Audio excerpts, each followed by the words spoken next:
Hi మామా. ఈ వీడియోలో మనం వచ్చేసి నాకు 25 LP ఎలా వచ్చిందో చెప్పబోతున్నాం. లాస్ట్ వరకు చూడండి మామ వీడియో. నేను కూడా మీలాగే బీటెక్ టైప్ 3 కాలేజ్ లో చదివేవాడిని. రోజు బంక్ కొట్టేసి ఇంకా క్రికెట్ అండ్ బీజిఎంఐ ఆడేవాడిని. మాకు అప్పట్లో అటెండెన్స్ ఉండేది కాదు, సో లైట్ తీసుకునేవాళ్ళు. నేను వచ్చేసి యూనివర్సిటీ లెవెల్ క్రికెట్ కూడా ఆడాము. తర్వాత ఫైనల్ ఇయర్కి వెళ్ళా. ఫైనల్ ఇయర్కి వెళ్ళిన తర్వాత నాకు 4 ఇన్ హ్యాండ్ జాబ్ ఆఫర్స్ ఉండే. ఆ, ఒక్కొక్కటి వచ్చేసి 3 to 4 LPA సంథింగ్ అలా ఉండే. ప్రతి ఒక్కటి వచ్చేసి టీసీఎస్, కాగ్నిజెంట్, ఇంకా ఇన్ఫోసిస్ అండ్ ఇంకోటి వచ్చి స్టార్ట్అప్ మా.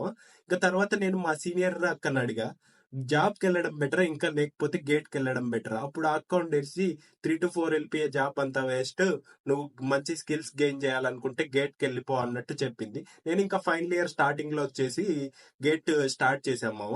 ఇంకా నాకు ఇంట్రెస్ట్ పెరిగి రోజుకు 10 to 12 hours చదివేవాడిని. ఇంకా ఫైనల్ ఇయర్ అయిపోయినమ్మడి గేట్ క్రాక్ చేసాము. తర్వాత ఐఐటి ఖరగ్పూర్ జాయిన్ అయ్యా.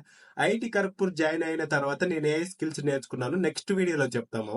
నువ్వు ఈ వీడియో లాస్ట్ వరకు చూసినట్టయితే నువ్వు గేట్ ఎలా క్రాక్ చేయాలో నేను రోడ్ మ్యాప్ చెప్పబోతున్నావు మామ. నువ్వు వచ్చేసి మన ఛానల్ ని ఫాలో చేయి మామ.